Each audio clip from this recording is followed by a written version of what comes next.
It has been forever, but hi.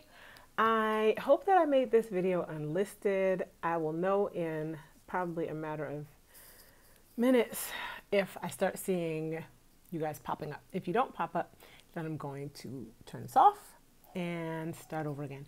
But I think that it is, yep, it's listed because I see people popping in. Hey guys, it's been a long time. I know, and I'm sorry. Thanks for the thumbs up. Comment so I see who you are. I wanted you guys to know that we are safe. I had a few questions people were asking, and I want to let you know that yes, we are safe. We are fine.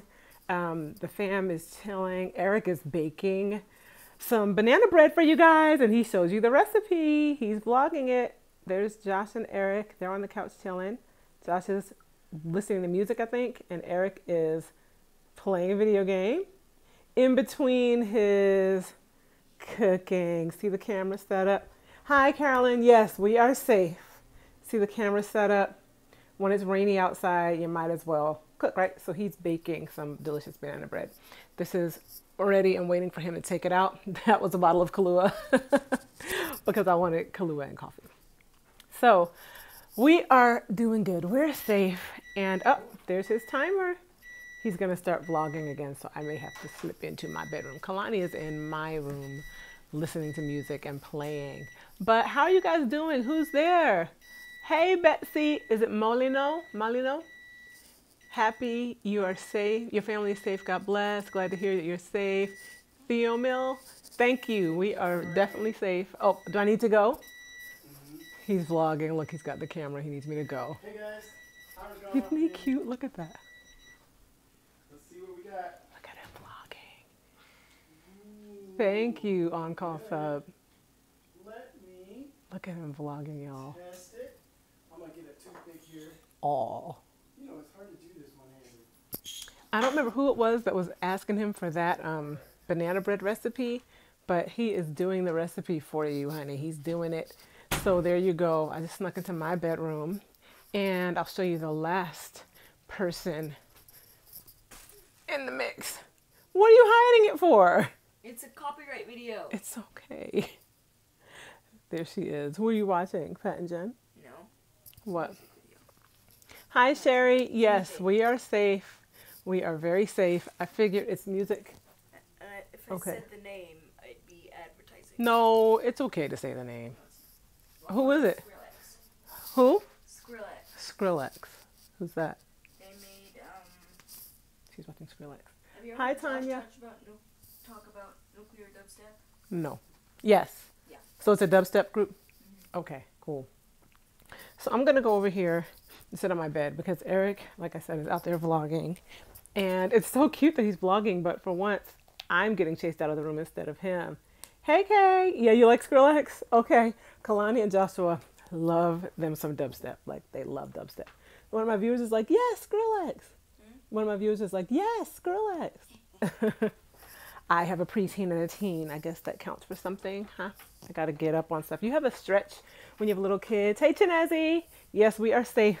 You have a stretch when you have kids when they're between like 2 and 10 where you don't have to know all the latest anything. And then they hit 10 and you're like, yeah, so what now? But I was kind of already knowing stuff, but I didn't know what dubstep was until they came along. The weather here, let's talk about the weather in Austin. First of all, we are safe. We are in our home. We have not had to leave our home. We live in South Austin, and even though we're in the southern part of the county, we are still not experiencing any extreme weather. We've had rain all day today, all day yesterday, and a little bit the night before. But we haven't had any major, I mean, we've had wind, you know, but nowhere near like the 100-mile-per-hour winds that they had further south. So we've had some trees down. I saw some branches on the way to church today, but there hasn't been anything major here. Now, what they're talking about for the Austin area over the next few days is potential flooding. Like Houston is getting major flooding. They have bayous north of the city, so that is really impacting them. We don't have any bayous here, but we do have a river that's been dammed, and there's a lake, and we have, you know, different rivers and creeks and stuff. So there's a concern for flooding with that. But as of right now, excuse me, we're still pretty okay. Just a lot of rain. That's primarily what it is. And it's a steady trickle. It's like a steady drizzle. Sometimes it gets a little bit heavier and a bit gusty, but for the most part, just rain. No major deals going on. There's leaves all over the ground and twigs and branches, like I said, but we are safe. So thank you to everyone who's asking. Somebody asked on another video, I saw a comment and I realized I probably need to tell everybody that we're good. That, in addition to the fact that I have not posted a video in a minute, and I'll tell you guys why. I have a lot of time this week, so I will be getting several up. I just got back in town from a funeral, and that was sad, but also a really special and enjoyable time with my family. Yes, thank the Lord, Chinezi. My cousin passed away. It wasn't sudden in that we knew she was ill, but it was still surprising that she's young. She was maybe 8 years older than me, and nobody should bury their child. It was hard to see my aunt have to experience that. But this cousin always wanted us to get together and have family gatherings and have reunions. So it was a reunion of sorts, and we got to get together in her name. And that was really, really special. So I think I started out by not vlogging and telling you guys that I was heading that way. But then by the time I got there, or by the time I connected with my dad, because we met up at an airport, I decided to talk about it. So I ended up shooting, here and there throughout the weekend, filming various things, and some really cool stuff happened. So I will be sharing that with you guys. But that was what was going on with me. So last week I uploaded a video. I think it was just the end of our time in Atlanta when we were with Miriam and Hunter from Miriam's Joyful Life. And then when we were with Joanne and Jet from Joanne and the Man. So I filmed that, and didn't film that. I edited that, uploaded it for you guys, and then packed up and got ready to go. So that was my week last week. Plus, I think mentally processing it. Last week was a tough week, or it might have been the week before, y'all. It was intense. Charlottesville happened. It was a hard week. It was a hard week because I talked to you guys about one thing on here. I talk about other things on Facebook, and race relations and things like that are something I really go hard on Facebook. Race relations, political stuff. So I kind of feel like I've been called, I'm supposed to use that platform and my voice in that way. So I do, and it's not easy. I get hammered a lot because I have a very diverse friend group, which is great, but it can be hard when people don't understand, or what appears like they don't want to understand. So that week was a hard week. So I have footage waiting to finish up from Kalani's birthday, from I think a week we were back here, and then from the funeral. Thank you all so much. Thank you, Chinezi. Thank you, Tanya. Thank you, Carolyn. Thank you, On-Call Sub. On-Call Sub, can you tell me your name? Because I can't remember. You probably told me before, and I can't remember. I'm sorry. But yeah, it was a hard week. But I have a bajillion pictures with my fun cousins. And it was nice. Eric and the kids could not come. The kids actually got the call that my cousin had passed while we were driving our kids up to Kansas City to meet Eric's sister so she could take them for a week to Wisconsin, where she lives. So the plan was to drive up, drop the kids off, come back. Eric and I hang out here for our week alone, and then drive back up the next weekend, get the kids from Des Moines, where she would meet us, and then drive back down and view the eclipse in St. Joseph's, Missouri, and then drive home. So I had to insert a trip. I'll tell Chinezi that I'll tell Kalani you still want a big lollipop. So I had to insert a trip. So the Friday when we were supposed to go back to get the kids, Eric dropped me off at the airport, and then he drove straight on to Tulsa, stayed a night at my dad's house. My dad was also with me at the funeral. And then Eric went on to Des Moines, got the kids. I flew from Florida, where the funeral was, from St. Augustine, to Des Moines, met up with Eric and the kids, and then we drove back down that Sunday. So Friday I flew out to Florida. Sunday I flew to Des Moines from Florida. Then Monday we drove home. No, we drove to Tulsa, and then Tuesday we drove home. So I just intentionally did not take the computer with me. I could have, and I could have done some editing during that time, but I wanted to be present mentally. I didn't want to take the time to focus on editing. I wanted to take the time to focus on grieving, being with my family. And so that's what I did. So that's why I'm a bit behind. And I'm sorry, but I'm sure you guys understand. And you will be getting videos this week. Don't worry. So, Sherry, thank you. Thank you. I plan to get some rest. I've been sleeping in some days. My problem is that I go to bed late. I'm a night owl, but I don't sleep well past like at when Eric leaves for work. So past like 7:30. Nowadays I'm not sleeping so well, so I still want to go to bed at like 2, but then I'm struggling. And that actually is one of the symptoms and triggers for anxiety. And especially since it's such an intense season in my life, I need to be going to bed before midnight. Y'all can hold me accountable. I'm giving you permission. You can question me and be like, did you go to bed? I'm okay with that.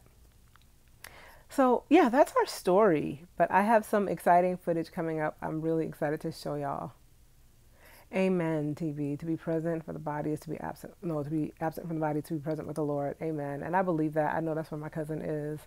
And we had church. Y'all hear me? At the funeral, my dad got up there and got everybody singing. And people started shouting. I was like, look at him. See, Daddy? Getting folks all stirred up. It was good.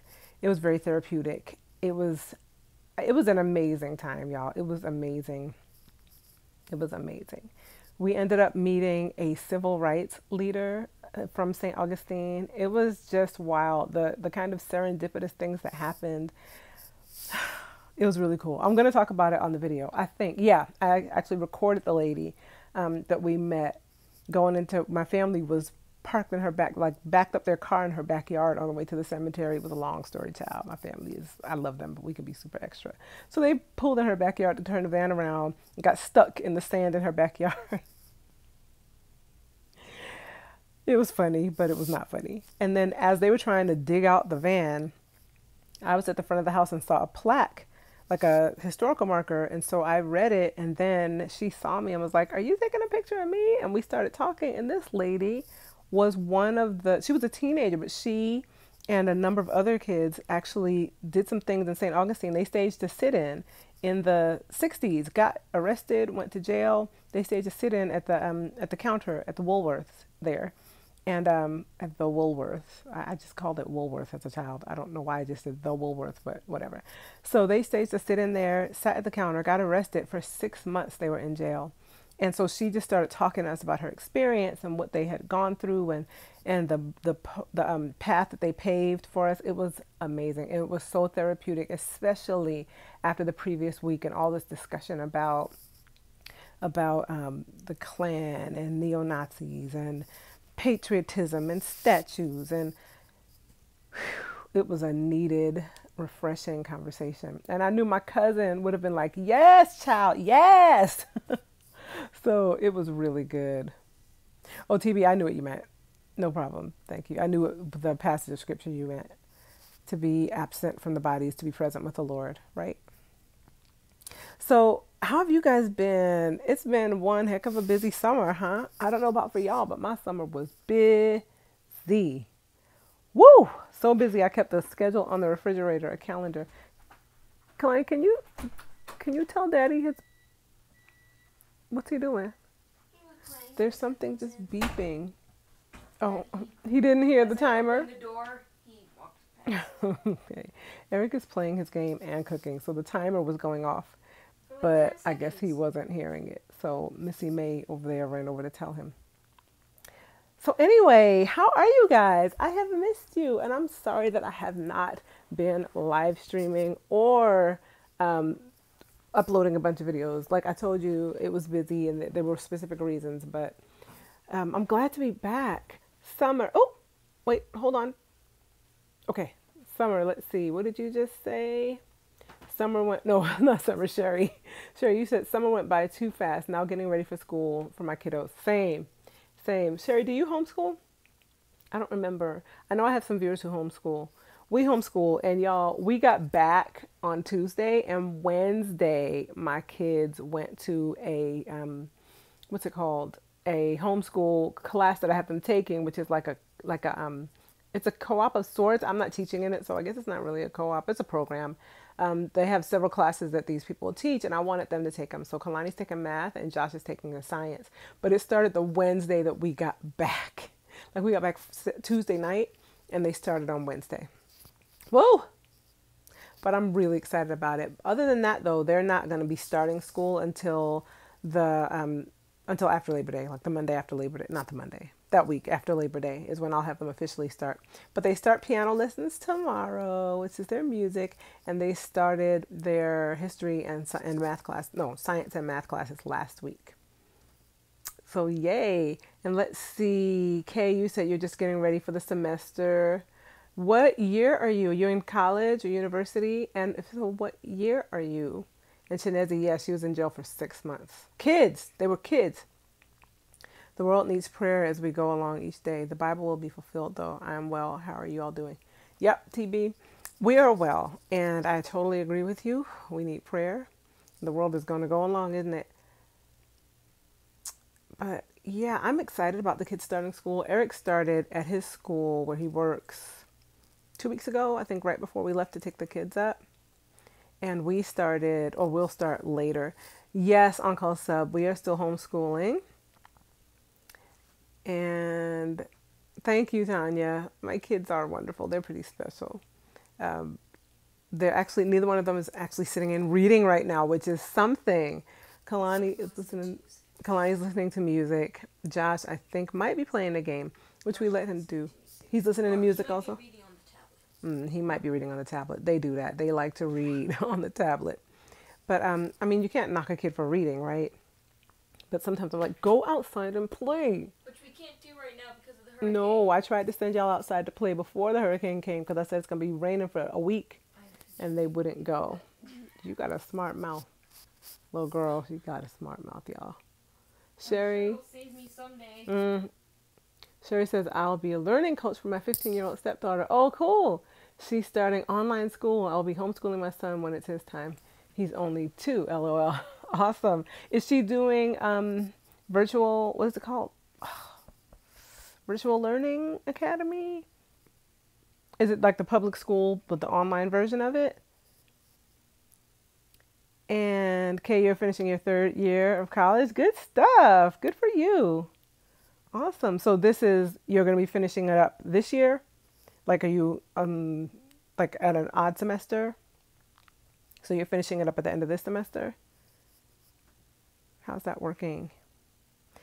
And yeah, I'm excited to get back into homeschooling this year. Sherry, public school, K-12. Okay, cool. I've heard of that. I looked at that years ago. I didn't end up using it, but I did look at it. So that's good. She's in, let me see, you said she's 15, so she's in the 10th grade? Is that right? That's exciting. We are in Austin, TV. We're in South Austin, to be exact. Austin, Texas. No longer Jerusalem, Israel, or we wouldn't be dealing with a hurricane. You took some time off at finishing up your junior year. Good for you, Kay. That's an excellent plan.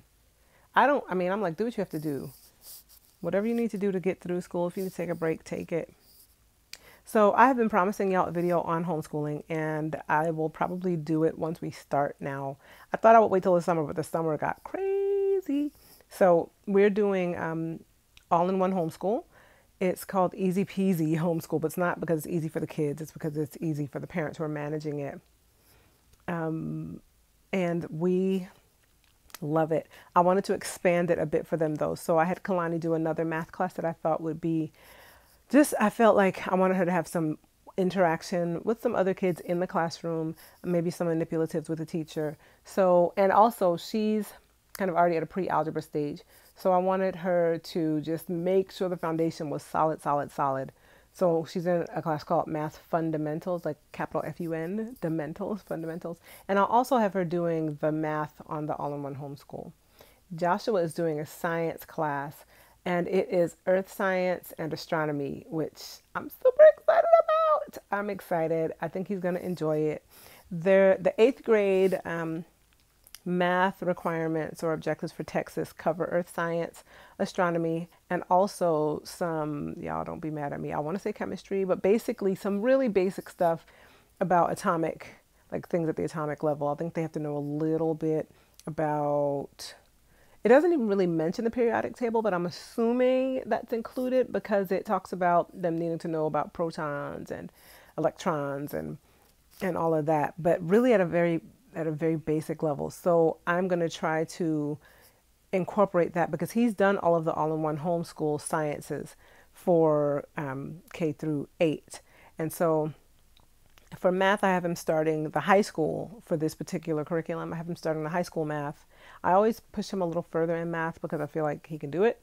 So I have him, he's starting 8th grade, but I have him doing the 9th grade math. And I'm probably going to pull from the 9th grade science as well. We'll see how that goes. He really enjoys science and he would love to do physics and chemistry all the time, all the time, all the time. But I'm like, we got to round out everything else too. So that's kind of where we are. Let me see. There have been a few comments. Kate, thank you. You love my channel. Thank you. Aw. Sherry, you and your husband want to know if we miss Jerusalem? Yes, desperately. I was on I was chatting with a friend today from Jerusalem, not having a conversation, but she commented on Facebook and was like, when are you coming back already? And I was like, I know, right? Yemima, do y'all remember Yemima? If you have seen my video about being black in Israel, Yemima is on that video. And she was asking. I miss her so much. Science for the win. Yes, Kay. Some people got to do it. I was the history literature person, but Josh is definitely a science guy. He's really good at math too, but he's not crazy about it. TB, your cousin lives in El Paso and a girlfriend is in Houston, so we will be praying for them that they'll be safe. It's not like a lot is going on in Houston right now. I've been praying. Some of my friends have friends who are in Houston, and they're sending pictures of their apartment complexes, the parking lots, and it's crazy. There's so much water, and it's just going to keep raining. So we really need to be in prayer for them. Hi, Lisa. Thank you for thinking about us. Thank you. You've been praying for Texas. I think you commented, Lisa, on another video saying, how are you guys doing? I think that was you. Somebody commented and it prompted me to make this video because I thought, oh, I need to tell them that we're okay. If you guys follow Discovering Natural, how many of you follow her? Discovering Natural. Amazing woman. She is Nigerian. It was you, Lisa. Okay, I thought that was you. I remembered the YT for YouTube for me 57. I thought I saw your YouTube name there. So Discovering Natural is an amazing lady. She is Nigerian. I believe they're Nigerian. She lives in, would you look at that? How long since you used bubbles? I'm not using bubbles right now. Come on, it was staring at me, y'all. Sorry. She lives in Houston, so please keep her family in your prayers. I was checking out her Instagram to see if she had posted anything, and it seems like they're okay and chilling in the house, kind of playing in hair. But just keep them in your prayers as well. She hasn't said anything's wrong, but I know that they're there too. Hi, Sonia. You're in Texas too? Where are you? And we are well. I hope you're well also. Where are you in Texas? Let's see, I'm scrolling back. Uncle Sub, you can't wait to see the video about all-in-one homeschool. It's coming. I've been stuck on how to organize it. That's the problem. I need to I'm just wondering, should I film a day in the life? Should I film just me sitting talking about it? What should I do? So that's kind of where I've been stuck. I'm not sure how to handle it. Tanya, you said you and your family have inspired my husband and I to learn Hebrew. Cool. Where are you learning it? How are you doing it? It's not like a super easy language to learn, but it's definitely doable. Sonia, you're close to Houston. Be careful. Be blessed. Honey, get to higher ground if you need to. Be safe. Be safe, be safe, be safe.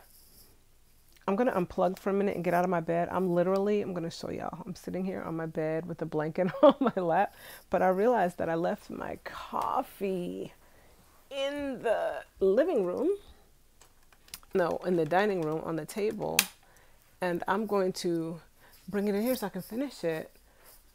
Oh, you see that pink thing up there? You see that? That is my holder that I'm supposed to be using so I don't have to hold the phone like this. I forgot that. Okay, let's see what's going on out here. Can I talk now? It's okay. I'm just coming to get my coffee. I'm gonna need to heat it up. Eric says he turned the lights off. Can I show them the bread?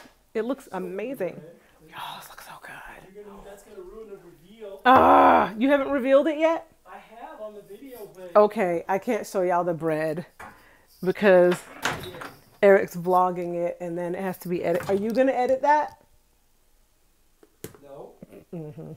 So I have to edit that video, so it's gonna be in the queue. And I don't know how to edit on your stuff. it's just, yeah, I understand. It's just iMovie though. I've never used it. That's all. So I'm going to not show you the bread. It's banana bread, my girls. He made y'all his banana bread. You wore him down. You wore him down. That I would make it is not the thing. That I would give you the recipe. See, he has the camera here. Ingredients. He made that bread for y'all. And he walked, but you walked them through the recipe, didn't you? That's what I mean. So yeah, that he's saying that he would make it wasn't a a big thing, deal. but that he would walk you through the recipe step by step and tell you how he made it with all his secret ingredients and everything. He did it. No, my girl, seriously, he did it for y'all.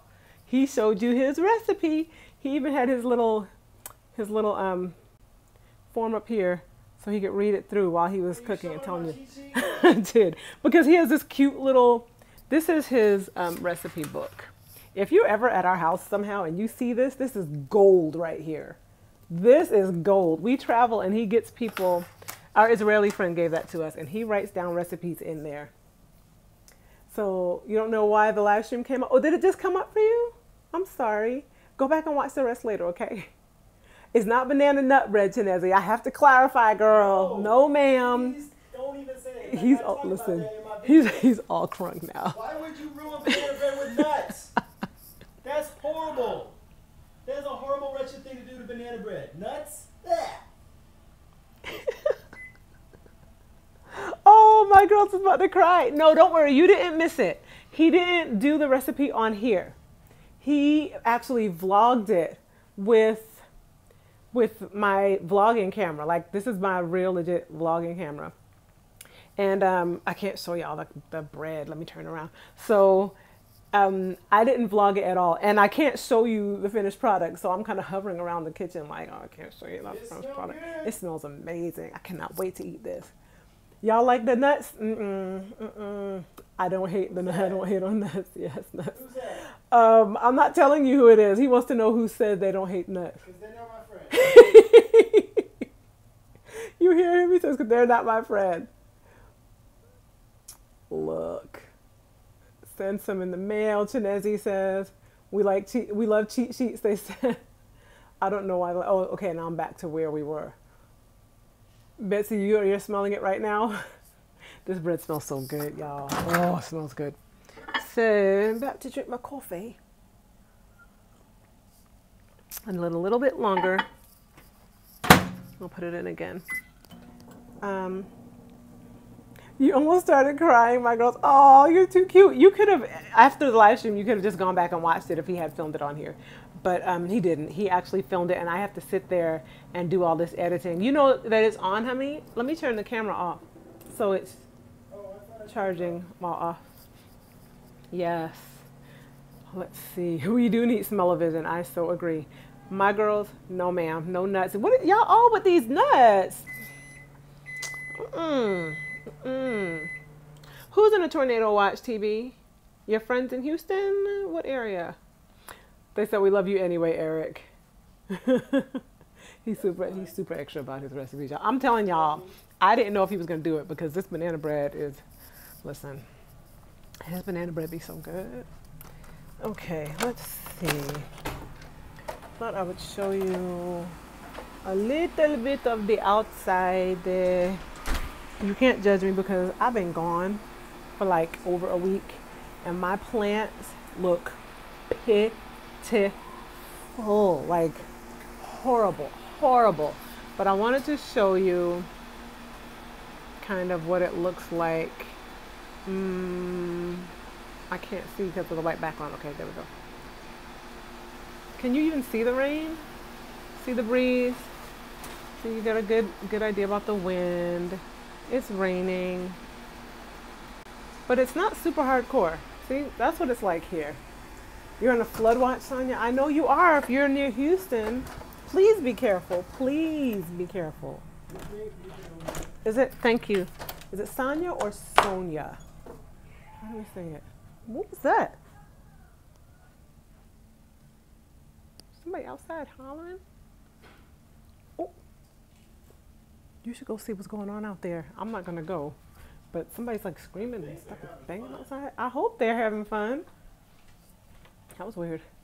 Sonia, is that right? Sonia. Okay, we'll be praying for you, Sonia, to be safe.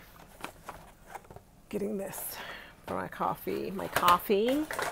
When I grew up in Brooklyn, we used to say coffee. My mother still says coffee.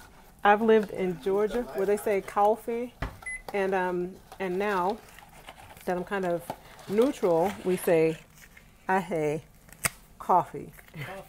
Coffee. Okay, let's see here. So I have coffee. I had some graham crackers. No, I didn't. What were those, Timmy? I had some. Are they playing? Who was screaming? Oh, okay. People are screaming outside the door. I had some ginger snaps from Buc-ee's. Y'all know about Buc-ee's? Y'all know about that Buc-ee's.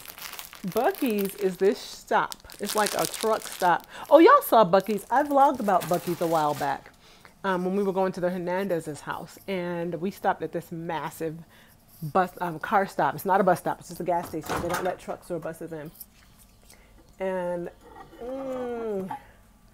And they have amazing ginger snaps. So I was eating on those and drinking my coffee. And I asked Eric to make me some special coffee. So he did. And I hope that this doesn't offend anybody. I'm sorry if it does because I can't help that. But I wanted him to put some Kahlua in it because Kahlua is yummy and a little bit of coffee. Well, a little bit of Kahlua, rather, not a little bit of coffee. A little bit of Kahlua in your coffee. So that's what I had with my ginger snaps. And this shows you how fast I'm trying to do one-handed opening the door with a coffee cup in my hand. I'm sassy. That was dangerous.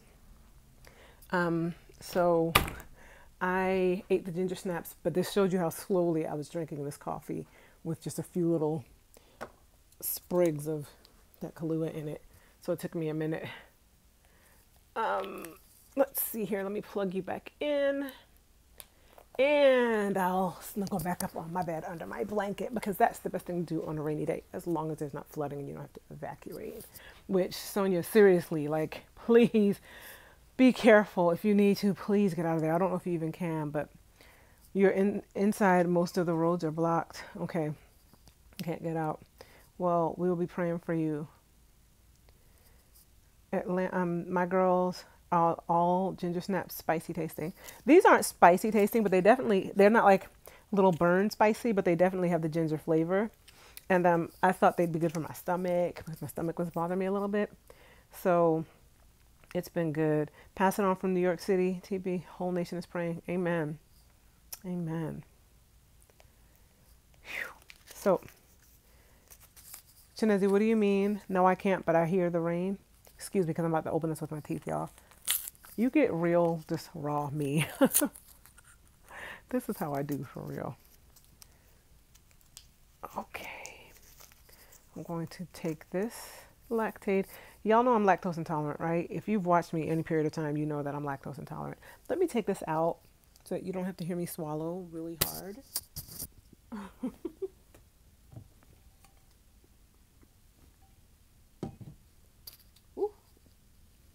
And now I'll put this back in. I don't know why I took that out because as long as I drink the coffee, you're going to hear the swallows. Sorry. Sonia, did you see Chinezi's question? She's asking if you were able to get preparedness stuff. So here's my swallow. Ooh, it's hot. Josh and Kalani are good, my girls. Kalani, I told them a little earlier, Kalani is watching videos or listening to, because I guess, I don't know if they have much of a logo on there. I think it's just much action. I think it's just like a logo and then the music. So she was listening to, what's that group you're listening to, Kalani? Hey, Kalani. What's the group you're listening to? What's the group you're listening to?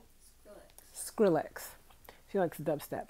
And Josh is out in the living room playing, either playing a video game or reading a book or listening to music, something on a tablet, his school tablet. Child, I'm like, you can play games now. But they both do their schoolwork on LG tablets. We got a new computer over the summer, so I'm actually going to co-op that into schoolwork as well. But for right now, he's using it for music. What's that? Right now, I'm listening to DJ Joe. Right now, she's listening to DJ Joe. Okay, my girls, you didn't get what the kids are doing. Kalani is listening to music, Skrillex and DJ Joe. Josh is either playing a game, watching a video, or reading a book. No, playing a game or reading a book on the tablet. Or watching Pat and Jen. Or watching Pat and Jen. They love these Minecraft videos. Huh? Which is popular MMOs. Which is a popular MMO. Okay, so MMOs. I'm sorry, MMOs. They're gamers. They do Minecraft. Josh and Kalani absolutely love them. And Slither.io. Okay. Hearthstone and Slither.io. Slither.io. There you go. That's that. Thank you, honey, my girl. When your hair is the dirtiest, that when it be looking the best. My girl says my hair looks the bomb. It is so dirty, but this moisture in the air, my hair is like, yes, Lord, like it feels juicy. I have been spritzing it though. When I went to the funeral, y'all, I haven't washed it since Atlanta. Like, that's how dirty it is.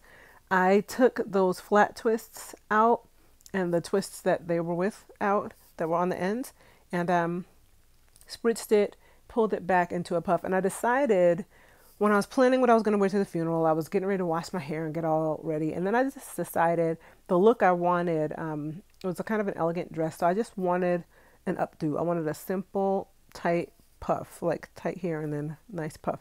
I felt like it would honor my cousin too, who was just really a very unique and special personality. So I wanted this look specifically, so I rocked the puff. And because of that, I decided to make a little serum for the trip to keep it moisturized. So I think I talk about it on the video actually. So I think I did a video, that part of the video while I was already in Florida. I can't remember. I just know I remember talking about the serum, which was like half water, half vegetable glycerin, and then a little bit of vitamin E oil. And so I spritzed that several times. The last day I spritzed it, I think was like 2 days ago. This morning I just put water on it, pulled it out. But it's in a puff with a scarf on. It's the easiest style if you're not afraid of puffs. I don't have a horrible time detangling, and I definitely have 4A, B, and C hair, but I don't have a terrible time detangling, and you don't have to either. Even though you have 4C hair, it's still possible to detangle a puff without a whole lot of drama. I didn't know that back in the day, but it is. You see this? Ugh. It's going to be a workout to, I want to like section those out before I really get in there detangling, but I'm probably going to do it tomorrow.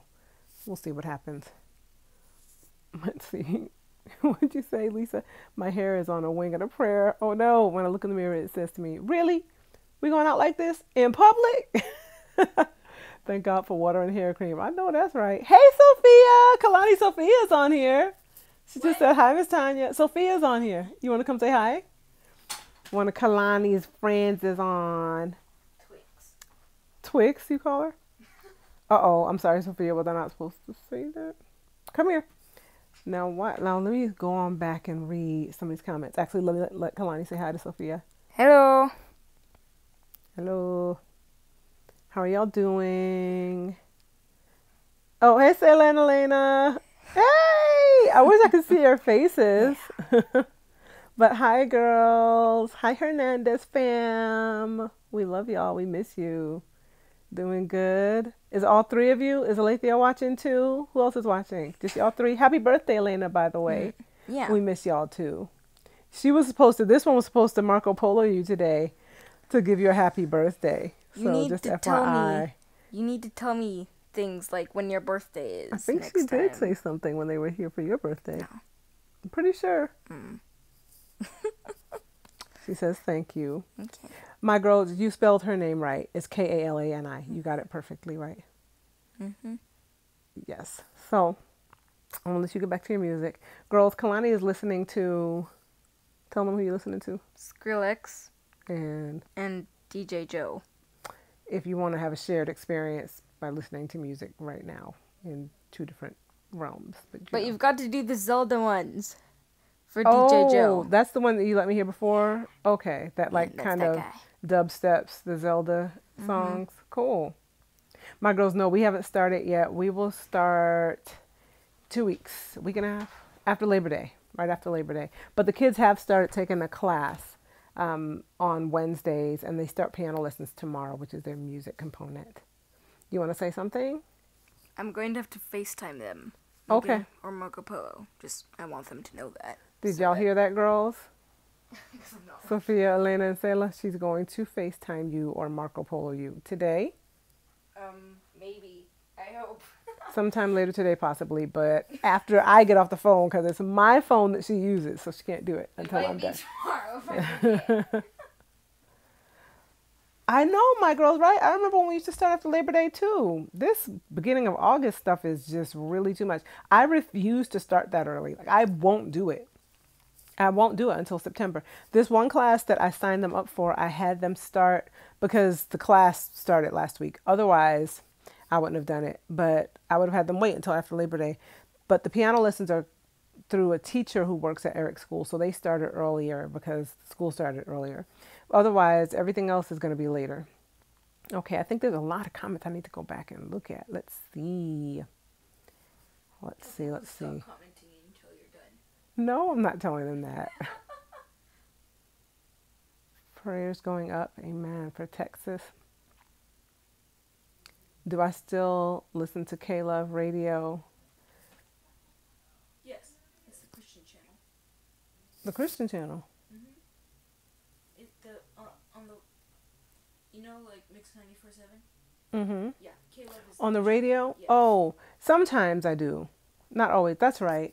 But sometimes I do. I tend to listen to audiobooks or NPR. Or the kids ask if we can play mix, which is like popular music. But did I say popular? I meant popular. But sometimes I will listen to K-Love every now and then. Let's see. Carolyn, you said we have had bad weather in Central West Florida, 8 inches an hour. Wow. You lost your car last night? Oh no, I'm so sorry. I'm so sorry, Carolyn. That's terrible. I didn't know it was raining there too.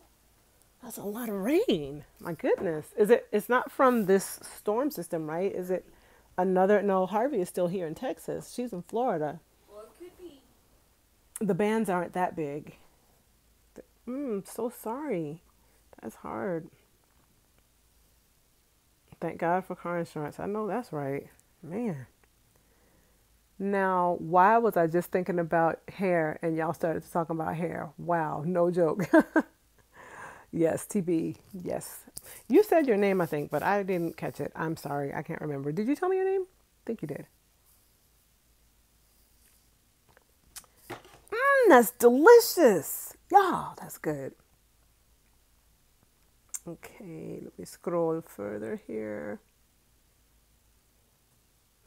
It's time to deal with this hair, y'all. It's time. I don't blame you. That to me is better for the kids. It is a much needed break for them. Yeah, you need a longer summer. Like, I remember having like 3 months. I'm pretty sure it was 3 legitimate months of summer. Y'all see how raggedy my nails are? See that rabbit trail? They were done for the funeral. And now, as a teacher, when I became a teacher, I was like, whoa, why am I back at work in July? What is going on? And so I just won't do it with homeschooling. I'm like, I mean, now I started probably, I took the kids to a science camp here in Johnson City at the Science Mill. It was excellent. It was incredible. Did you like it? Oh, she's in the computer again. Anyway, they liked it. And bye Sophia,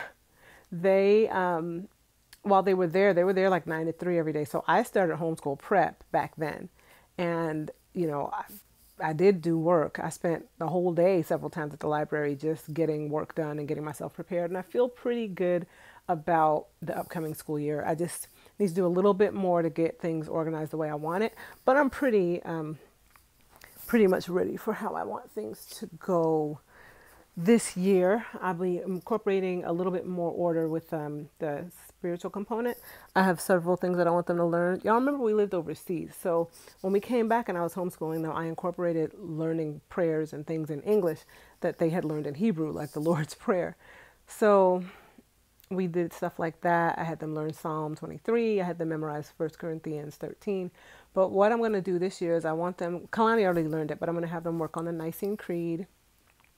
Just stuff like that. Some kind of, yes, we're still going to go over it. We're going to go over it together. But I had a whole catechism class. I Like know that. you did, but we're still going to go over it.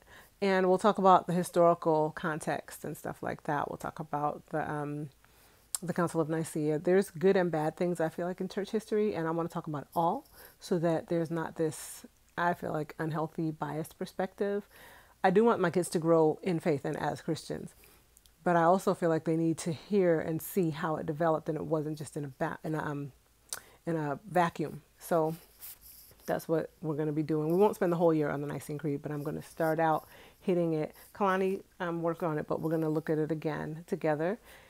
And that's my starting point. We'll see where we go from there. So I'm excited about that. I have a typing class for them. I have cursive that I need to get Kalani up on because I never spent deep time with that. I figured learning how to write 2 scripts in Hebrew and English, so 3 scripts was enough. So I didn't push her with cursive. But I'm going to work with her on that this year. And then the regular classes, the regular stuff. My girl, yeah, it was 3 full months of summer. And I don't get why they have shortened it either. I understand some people say year-round school is better, shorter gaps are better. For kids who don't have learning or things presented to them throughout the summer, maybe. But I made sure my kids were doing stuff. Yes, ma'am. 73 degrees outside. I know. Unbelievable, right? Kalani's like, it's 73 degrees outside. She's astounded because it hasn't been like that in the daytime since like January. I'm exaggerating, but this whole summer it's been like over 90, upper 90s every day. Rainfall from Harvey could reach 50 inches in some spots. I know, it's crazy. It's gonna be a lot of rain.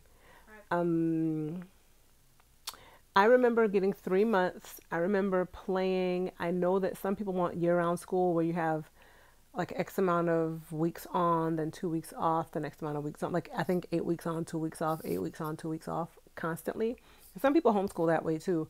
I like a hard break where we can just chill. But I know other people who do it different ways, and that's fine. People can do it whatever works for them. We do incorporate traveling. This is going to be different for us this year because this year we have this class that they're committed to that's every Wednesday. So we'll have to see if we want to be mobile. We'll have to mobile. We'll have to kind of figure out how to work that. They do give you permission to be absent, but I don't like them to miss stuff. So, Let me see what else y'all are saying. Let's see. Oh, TB, how do you pronounce that? Taima or Tajma? Like, please forgive me for saying it this way if this is offensive, but like Taj Mahal, Tajma? Or Tama is the J like a Y, like an H, Tama? Tell me how to pronounce it. Wow. My girl says, do you have another series about Israel? I hope you do another soon.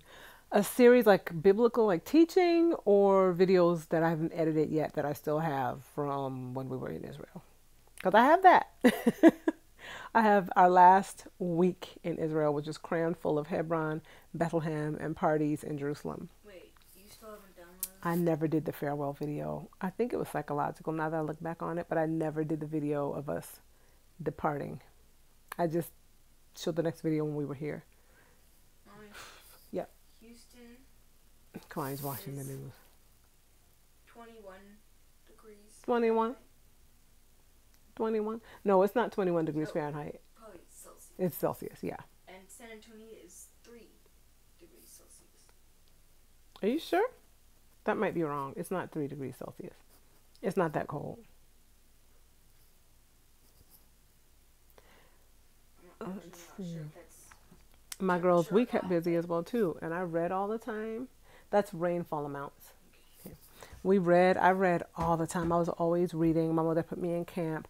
I stayed busy. I didn't do this with these guys this year. I wish I had, and I also didn't do it myself growing up, but it would have helped me to do math over the summer as well. I generally have my kids do some math and reading every week, but I didn't do that this summer. We had such a busy summer. I didn't have them do it. Excuse me, but I did have them. I mean, they just read on their own.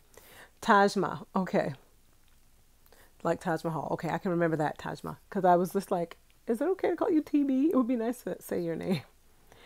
My girls, biblical teachings. I do an excellent job. Thank you so much.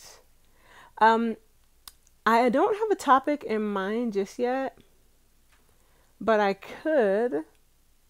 Hi, Converse Mommy. Yes, we are all safe. I hopped on to let people know we were safe, and then of course, I got to talking because that's what I do. And we are very safe. We're good. I'm sitting in the house. Y'all saw the kind of rainfall we're getting. It's like drizzling out there. It's just that it's going to be drizzling until Saturday of this week coming. So that's why there's concern for flood because there's so much rain. But yeah, we're good. I don't have a topic in mind. I don't have a spiritually focused topic in mind. I have some other things, but I don't talk about them on here.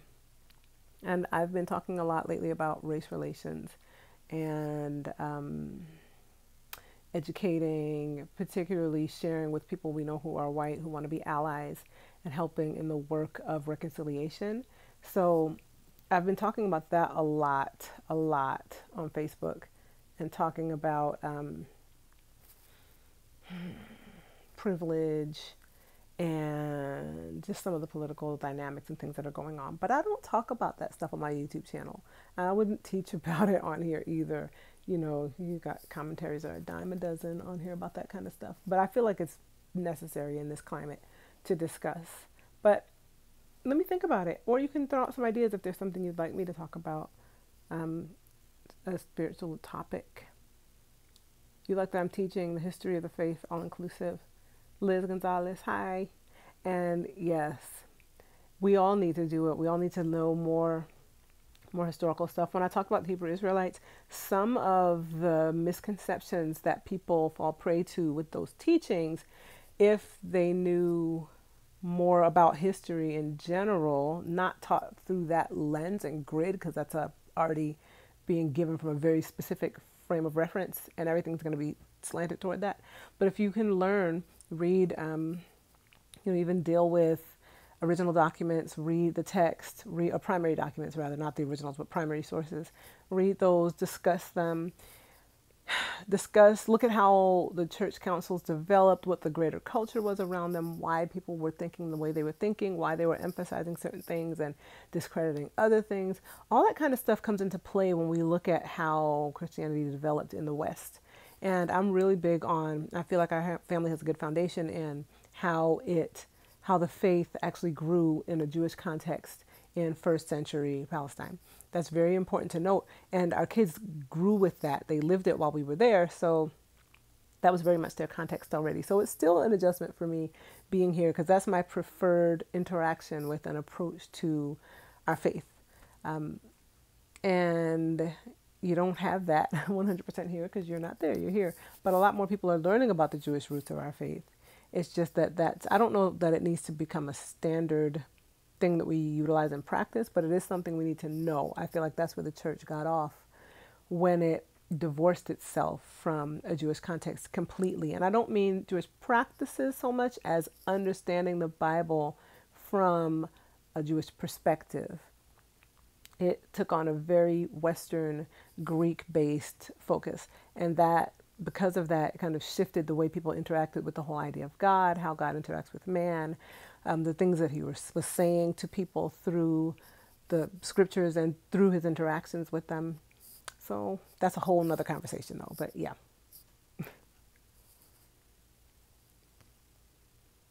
That's when my teacher hat comes on. Did you see it? Did you see the teacher hat settle down onto my head there? How about going into depth about the replacement doctrine and the real truth behind it? So that kind of is where I was going, wasn't it? That was like the Lord, because I didn't see that comment. Um, I could do that. I could do that. I could spend some time talking about replacement theology on a video. It is so entrenched in our churches in the West that we don't even realize it. But that is something worth talking about. Some people will like fight you over that thing. We have replaced Israel. In fact, there's certain Bibles that in Isaiah and places where it says, they have headings at the top of pages or sections. Thank you, Tanya. Those headings that, might say God's command to Israel, or I don't know, Israel's punishment for disobeying or something like that. God's promises to Israel. So there's some Bibles back in like the last century that said God's promises to the church, or to God's the church's punishment for X, Y, Z. And I'm like, it wasn't no church. There was no church. When the Old Testament was written, there absolutely were no churches. There should be nothing in Isaiah about the church. We so easily hear pastors sometimes talking about, instead of talking about when they went to the temple, they'll just use the word church in place of temple. And it really, it might seem like a small thing, but it's actually a really big thing, because the church and the temple are two completely different institutions. They function differently. If you want to draw a parallel, you as an individual are the parallel to the temple, not the church and the church house and the practice that you do in that building. So, thank you, my girls. So yeah, it's so ingrained in the way that we interact with church and think about church. And then once you get into specific communities and cultures, like in the Black community, how we do church, there's another level. Like there's another level of interacting with these things without that background information. Now that's changing for sure, which is excellent. But when I see it changing, I don't want it to change and become either an unhealthy type of Afrocentric. I don't think there's anything wrong with being Afrocentric as long as it's healthy and not trying to insert things into the Bible that aren't there. But I've seen, I don't want it to turn into like all these people were Black, and like I don't want it to push into that need for validation thing that becomes really unhealthy. There's a culture, there's a people, they have a specific interaction. And the great thing is that everybody around the world has access to that. So it doesn't have to be my group in order for it to be relevant to me, because God's goal was for all of humanity to be drawn to himself. See, y'all trying to get me on here preaching and stuff. I see how this is. So yeah, there's a lot of just very good stuff in the Jewish context, and I have been exposed to that now for quite a while. I don't often think about it, and then I come across a situation where I'm like, oh, what are they talking about? And I realize that's a part of my kind of DNA now, but I've been steeped in that context for years, and it's been so long, like since college, since the very end of college for me, and then going into graduate school, where I was exposed to understanding the real strong significance of understanding the Jewish roots of our faith. And that has been how I've gone into marriage, how I've raised my kids.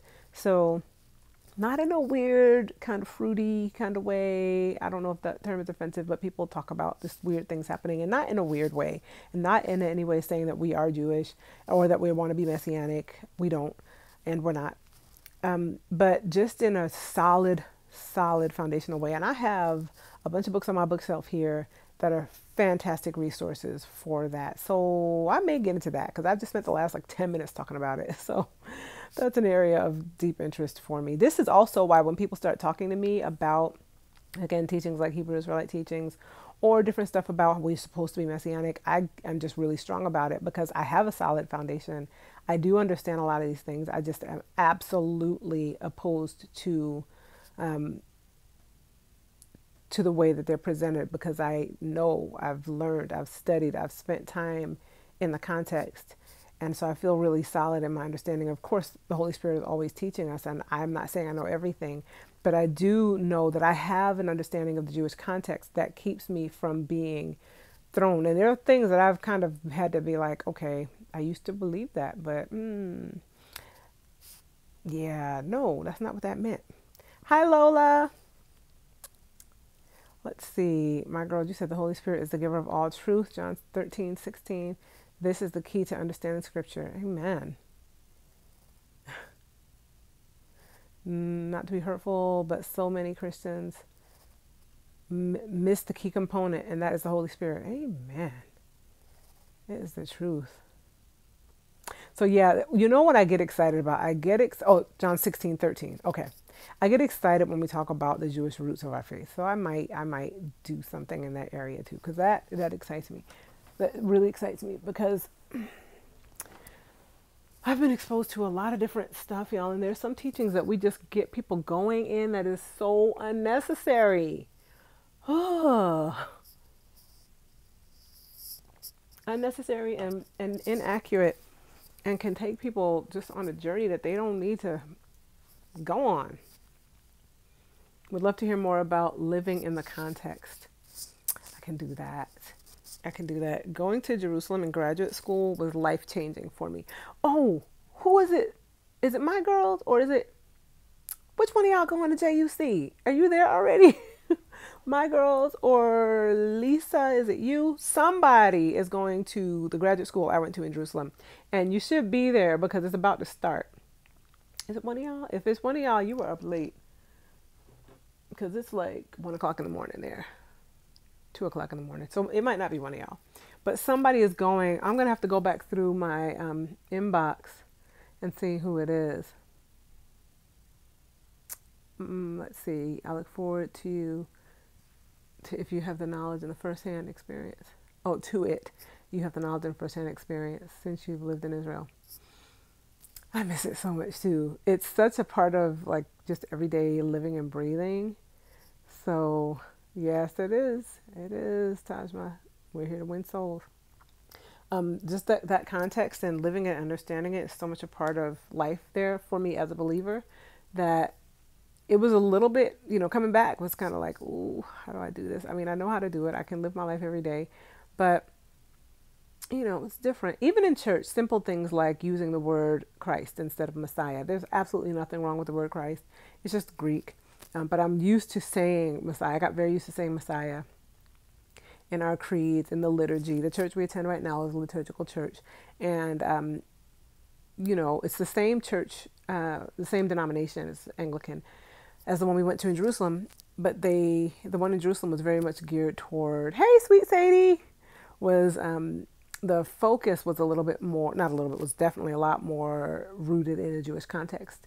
So they used the word Messiah. They had some Hebrew in the service. They used matzah for communion, not the little round, foamy wafers that, we'd be using over here. S. Marie, hi. Are you new? Hello. We lived in Israel for 4 years this last stretch. My husband and I had both been there prior to that. We both went to grad school there, and then we did some ministry internships. For me, it was like 1.5 years or 2 years of ministry internships after grad school, and 2 years of grad school, and then kind of led another ministry team for a year when Eric and I were married and Josh was 1, and then we just went back for almost 2 years ago, y'all. Oh my gosh. We came back in October of 2015 after having lived there for 4 years. And that was excellent. So we've lived all throughout the country, Jerusalem most recently. But we have lived on the very northern border with Lebanon. We've lived in the center of the country. And we've lived in Jerusalem. And it was a very good experience every time. Wonderful, wonderful people. Jewish people, Arab people, wonderful, wonderful people. I miss it a whole lot. A lot. Sweet Sadie, yes, we are safe. I came on here to make a video just to tell you guys we're safe. Because I knew people would be wondering, how are they doing? Is everything okay? And we're fine.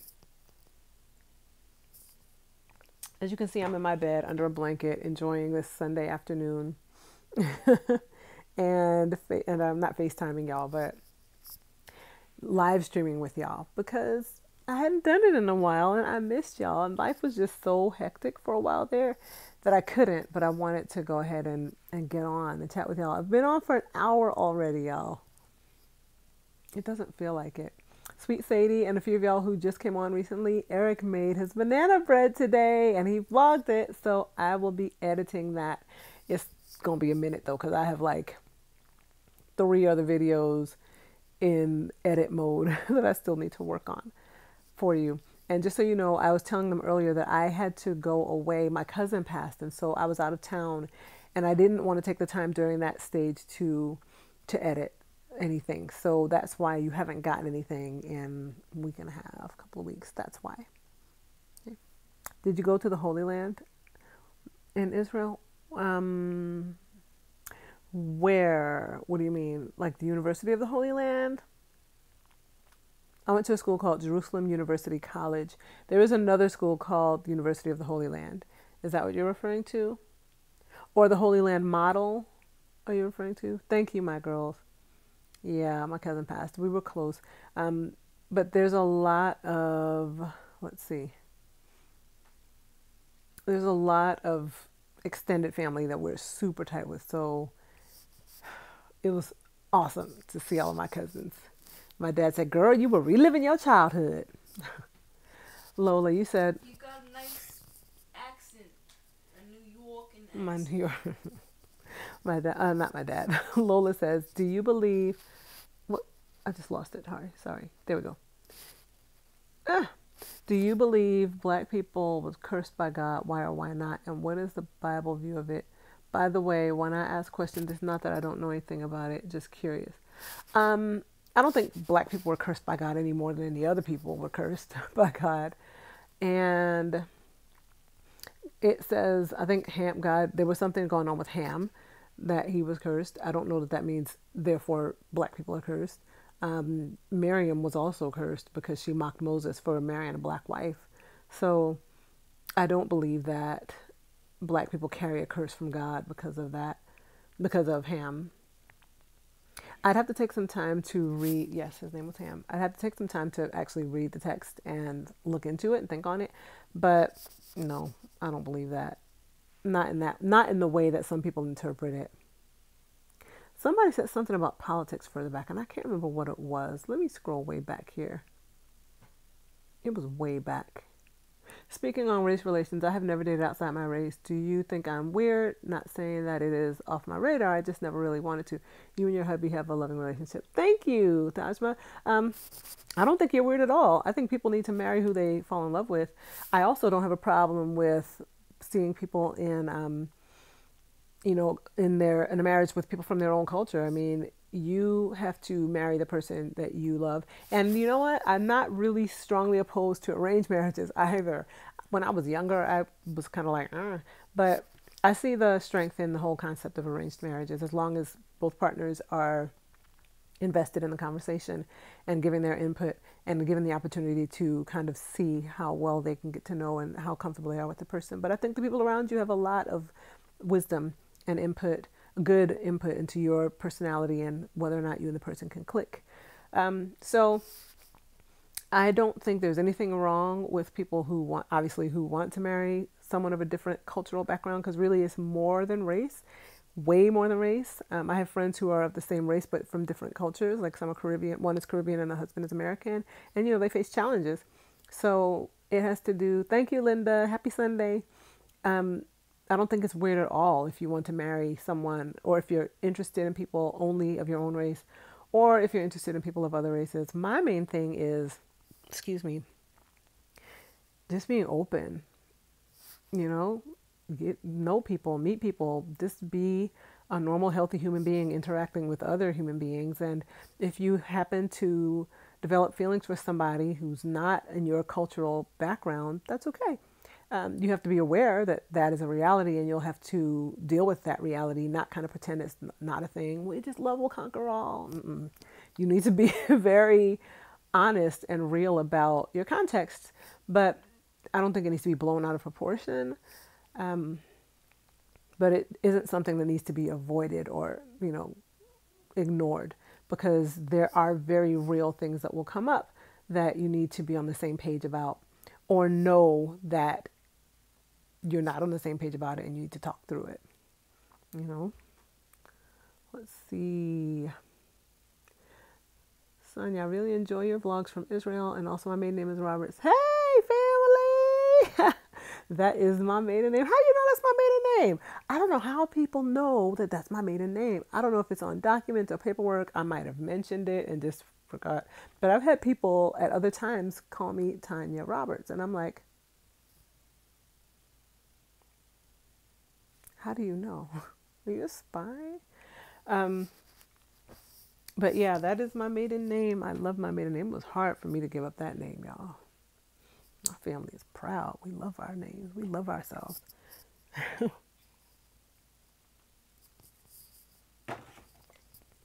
Let me see. Are there any other comments?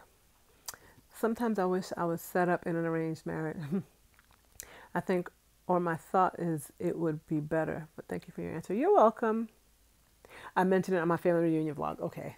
I wonder. I know I mentioned it on there. I didn't know if I mentioned it here, but you be watching my vlog, so there you go. Yes, I don't have any problem with arranged marriages. Like I said, as long as the people have input. I don't think that, I am a modern girl. I just feel like the people should be involved in the process.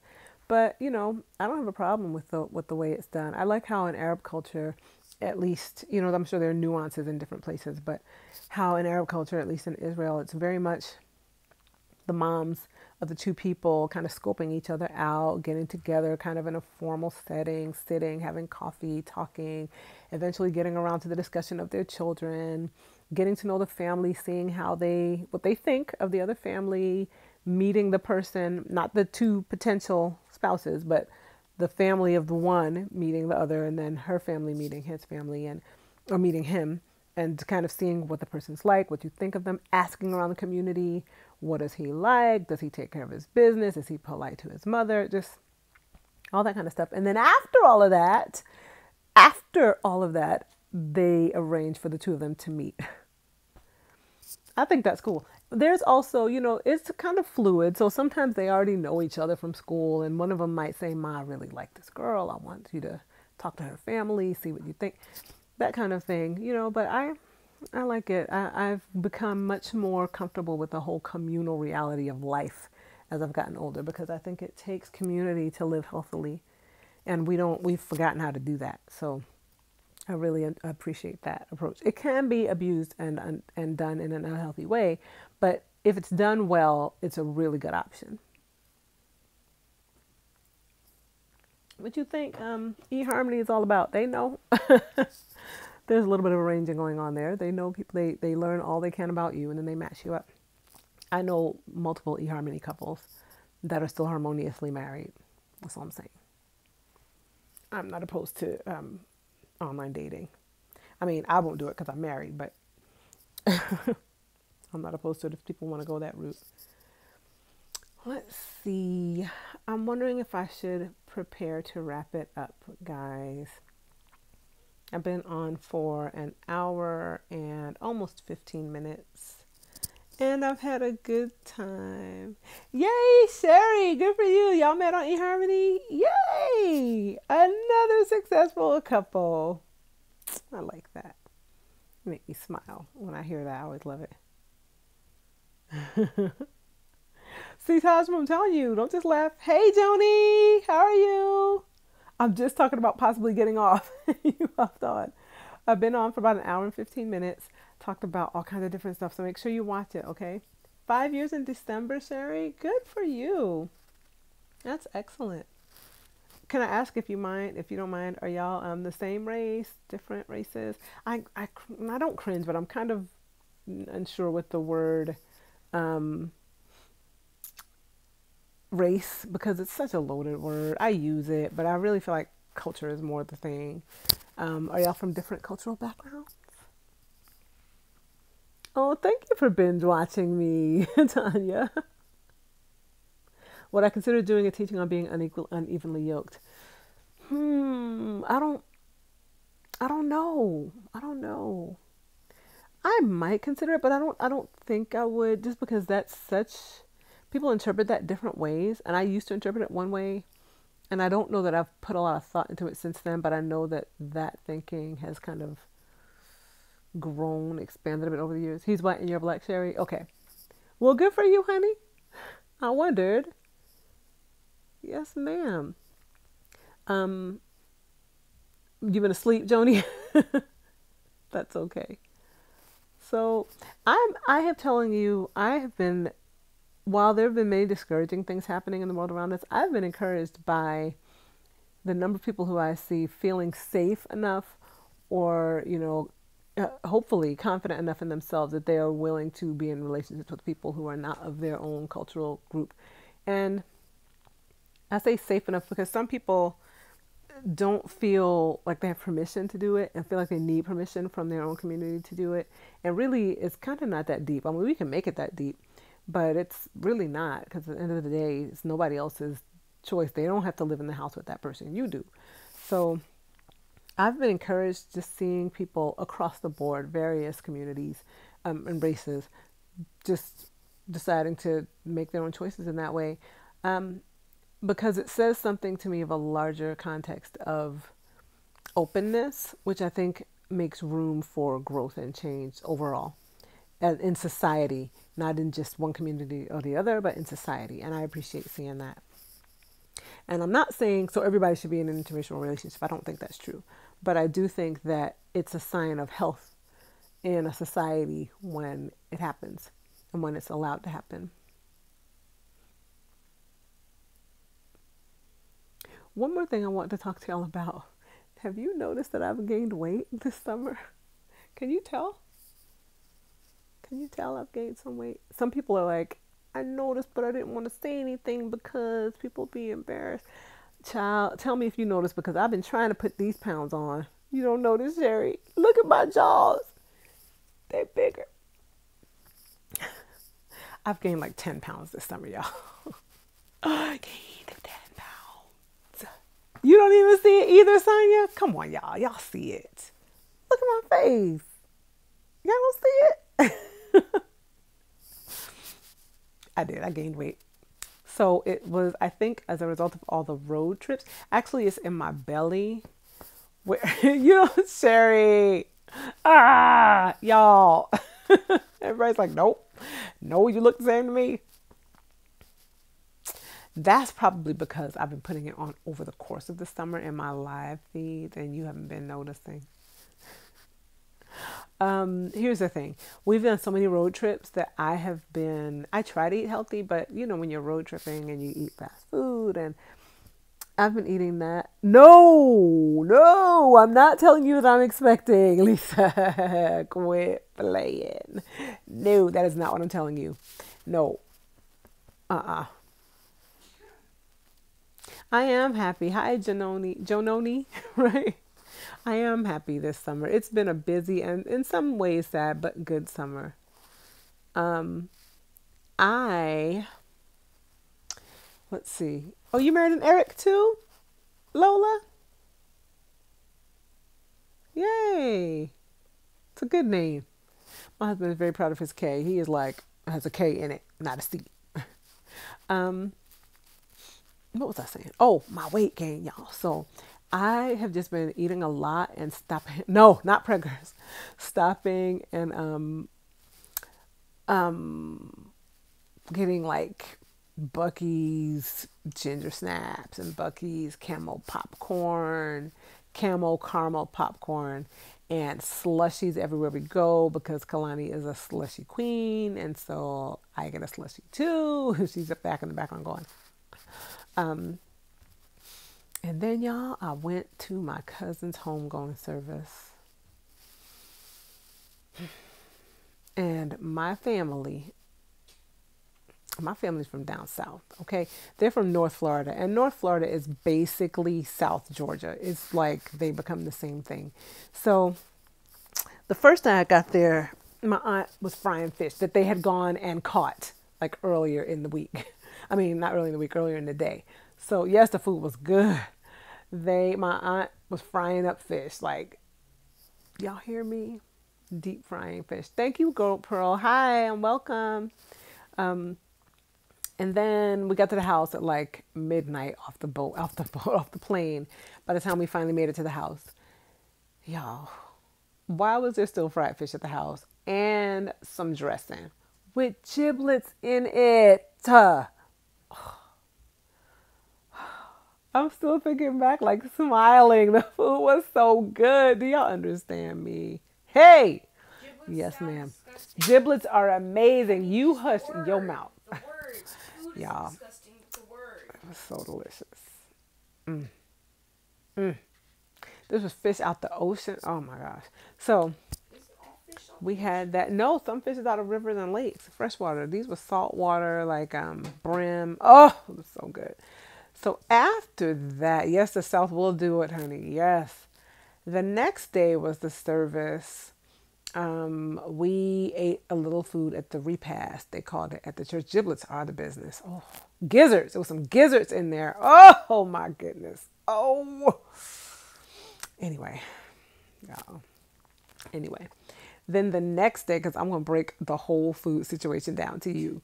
The next day, we had some food at the repast, which was, the repast food. It was okay. But I was looking at my cousins like, we're going to eat when we get to Aunt Mel's house. And they laughed at me, and I was like, I wasn't trying to say this food was bad, but I was just trying to understand. So then, child, we got to my aunt's house. And I feel like this was probably her way of dealing with the processing, the whole situation, because she cooked all day long. All day long. We got to the house and she started frying more fish. And we were eating that fish up. Eating and eating and eating.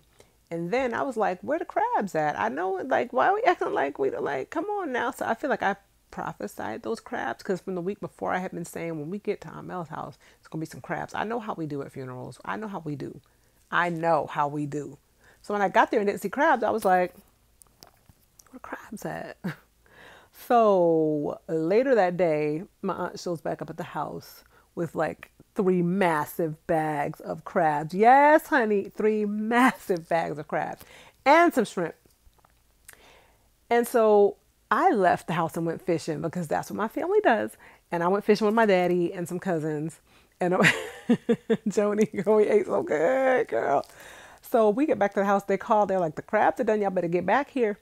We get back to the house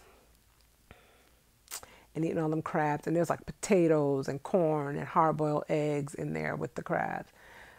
So they cook them outside. Like there's that much cooking going on in the yard. And then my aunt was frying up the shrimp.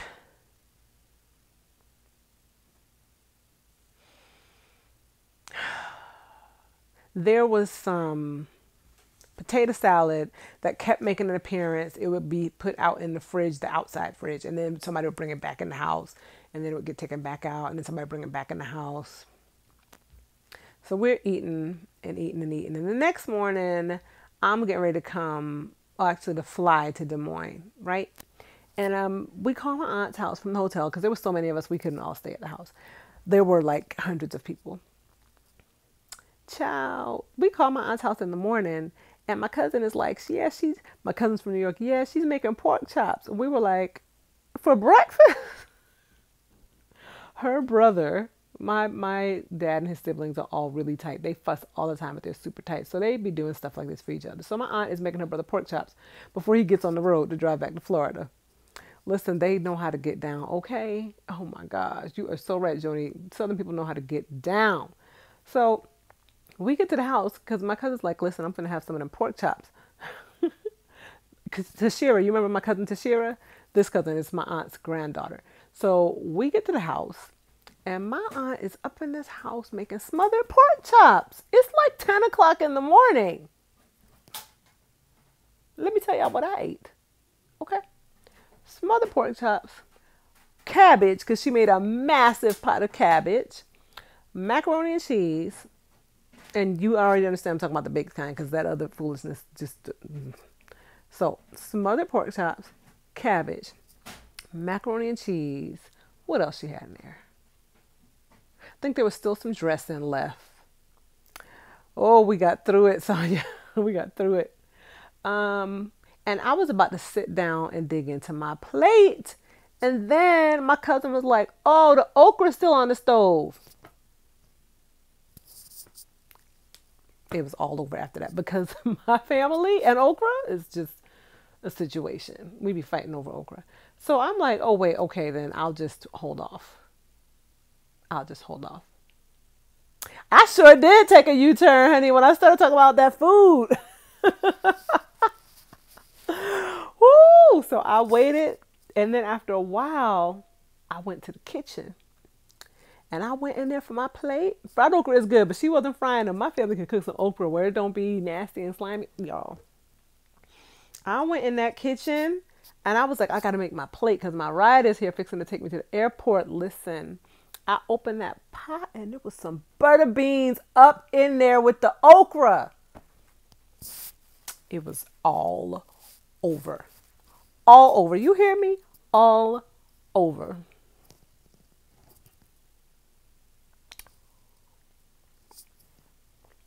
So when I tell y'all I gained 10 pounds, that's what I'm saying.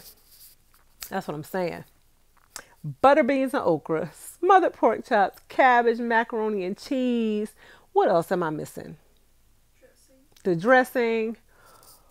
Oh, and It didn't make chili sense. pops. No, we had chili cups too, but that was like the day before, like eating ices in the plastic cups. Y'all. Y'all, the Lord is faithful. I ate every food. It was like my granny's. It was like I revisited childhood at my aunt's house. Right down to the chili cup. Right down to the red chili cup. Y'all don't know what I'm talking about. Listen. For all those kids.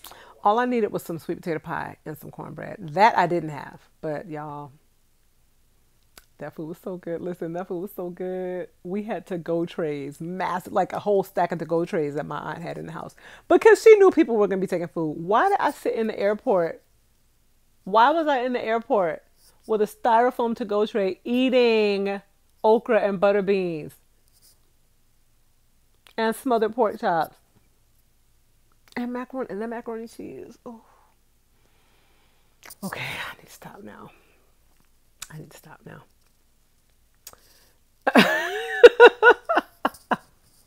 Y'all, that food was so good. That's the kind of food you can't eat every day, though. You can't eat like that every day. Yes, I mean, the to-go trays. There were like big stacks of them wrapped in plastic. To-go trays. My aunt don't play. She was like, we're going to have to get all this food now. All these people going to be here. This is how my aunt talks. All right, now, they're going to be here. We need to get these trays now. I love my auntie, y'all. I love my auntie. Yes, we had some hot sauce. We don't play this game. We didn't have pepper dressing. We had like, one of my cousins pulled out some Trappies. She drove down from New York, Taylor Trappies. And then the rest of us had our Franks. Because you put hot sauce on everything. Why they brought hot sauce to the funeral? Yes, they did. Because my family, we super special. Yes. We were at the repast at the other church. Because we had a funeral at one church. And we went to another church for the meal. And why did my cousin pull out a bottle of hot sauce? I was like, Negro. Because that's what we say. Don't be offended. I was like, girl. You got some hot sauce? And why was everybody grabbing the hot sauce and putting it on our food? Because, yes, exactly. This is exactly how we do it. So, but I wasn't feeling the Trappy so much. I wanted the Franks. The Franks, yes, that's right. That Franks is where it's at. Whew, y'all, we ate so good. Look at my face. Like, my face, I'm smiling so big right now. We ate so good. I'm laughing at y'all comments. You originally from Mississippi. You know what I'm talking about. Yes. And listen, did you catch that I said that after the funeral, we went to a church and ate? Like we had food. They had like baked chicken and some string beans and some yellow rice like with sausage in it. But I was like, so what I'm gonna need is I'm gonna need to throw down. So this is good, but when we finna go to Aunt Mel's house and have some food? Child, I couldn't believe she got up that next morning and cooked all that food. It was the morning. You hear me? The morning. We left the house at 1:30, 2 o'clock to go to the airport, and all the food was done. So my aunt got up and started cooking all this food at 7 o'clock in the morning. Whew. Let me scroll through here so I can read some more of your comments. Your friend's mother traveled with Ziploc baggies. Yes. Why was the dressing in a Ziploc baggie? A big old Ziploc baggie. I'm speaking your language, Sonia? Yes, honey. Oh my goodness. Keep it 100 at the repass. This is how we do it. Y'all, that food was so good. Why are you screaming, Lisa? Talk about my aunt? Come on here, y'all. Come on now. We got this, woo, Lord, I'm tired. We got this okra in here. We got this, these smothered pork chops. You got some pork chops? I love my family. I love my family. And not just because of the food, but my family can throw down, y'all. I'm just saying, my family can really throw down. They can throw down. Like, it's from my granny and my grandpa. My granny used to cook at the white folks' house. You know what I mean when I say that? It's North Florida. She used to cook in the white people's house. And they were sharecroppers after they got married. And she just transferred all that cooking to her family and then to church. She had 11 kids. And after church on Sundays, she and my grandpa would be the people cooking down in the church basement. So we always ate like this. Like every Sunday we ate like this. And my grandpa could bake. Lord, my grandpa could bake. So we were always eating good. When my grandparents passed, it was like, it wasn't just tragic because they passed. I mean, because, you know, we missed the food. I mean, obviously we missed them deeply, but y'all, that food, I already know I'm getting hooked up in heaven. I fully believe I'm going to eat my grandparents' good food in heaven. That's my belief. Don't try to disabuse me of it. I'm waiting on Grandpa's sheet cake. I'm waiting on Granny's sweet potato pie.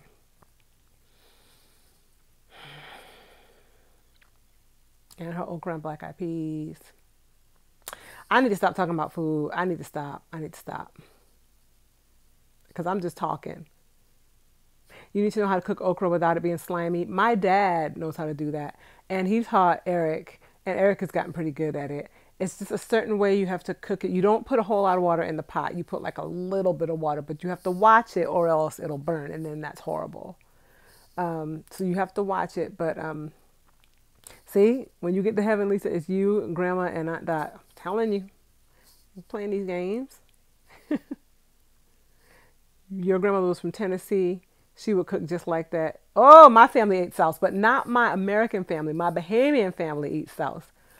Whoo, with some pig ears and tails and feet. And I know some of y'all are like, ugh, but let me tell you something. That food's so good.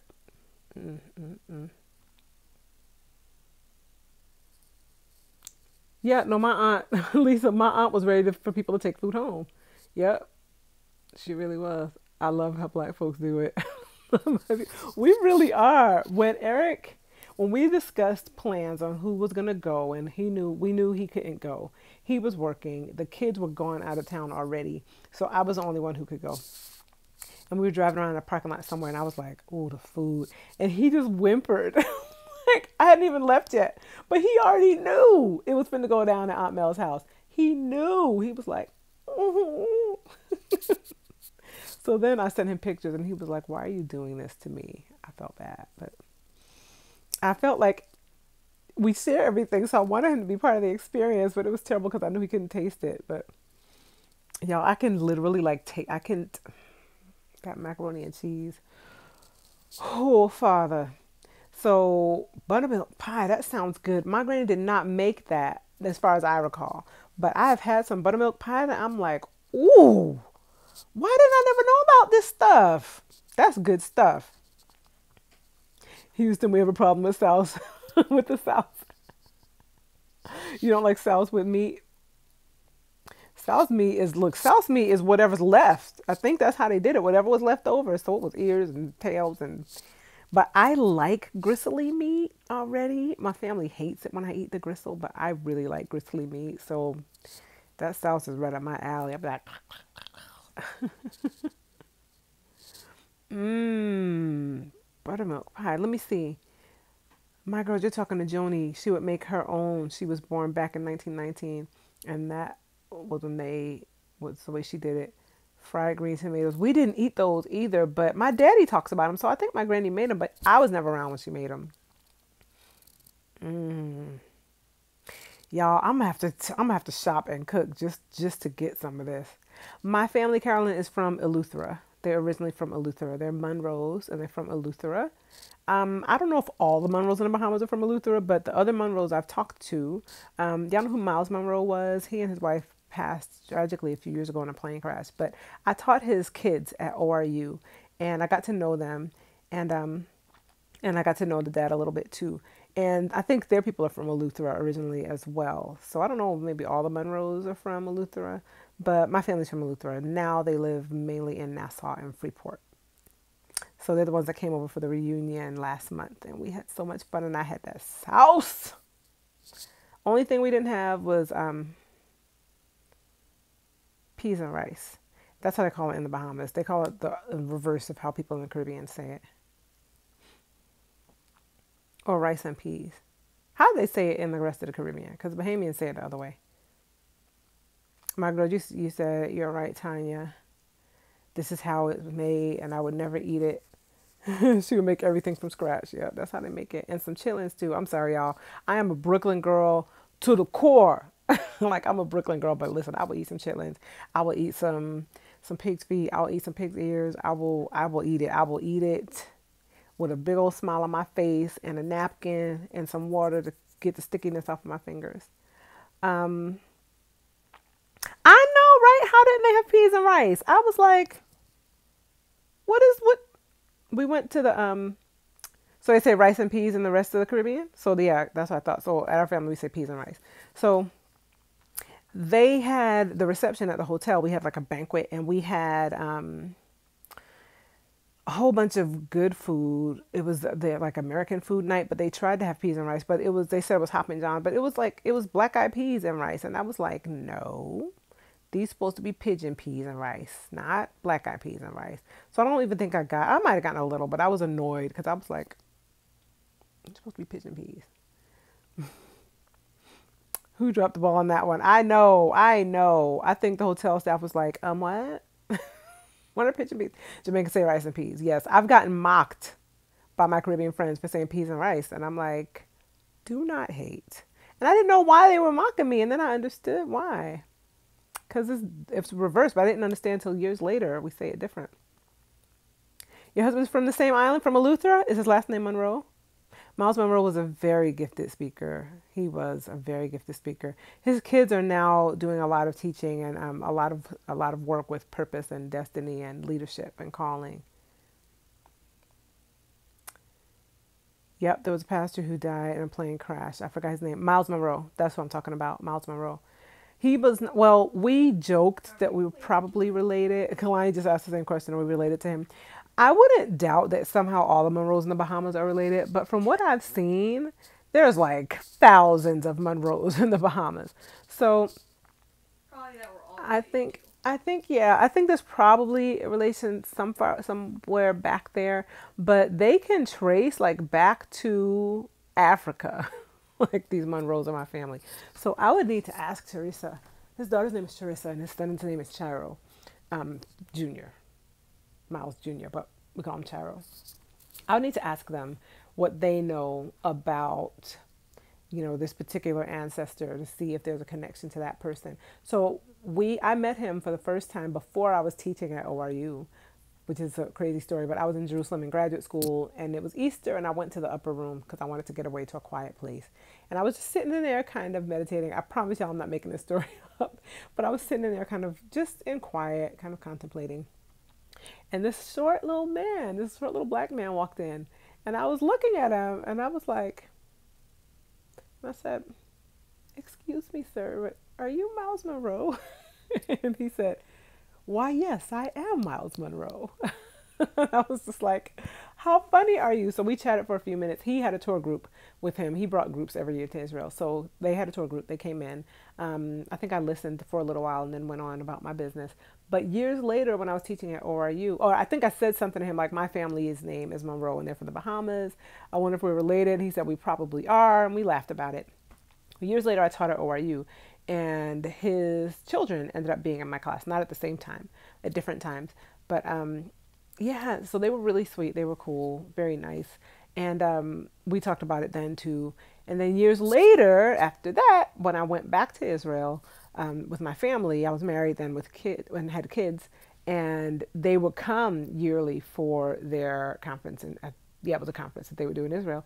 And so I would go to their hotel where they were staying each year. They came, I'd get on the tram and ride over there with Josh and Kalani and visit with them when they came. And that was cool. So that was a lot of fun. They were just really, really, really nice people.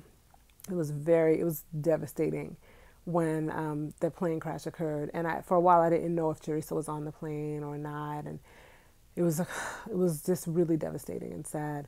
But they left behind an amazing legacy.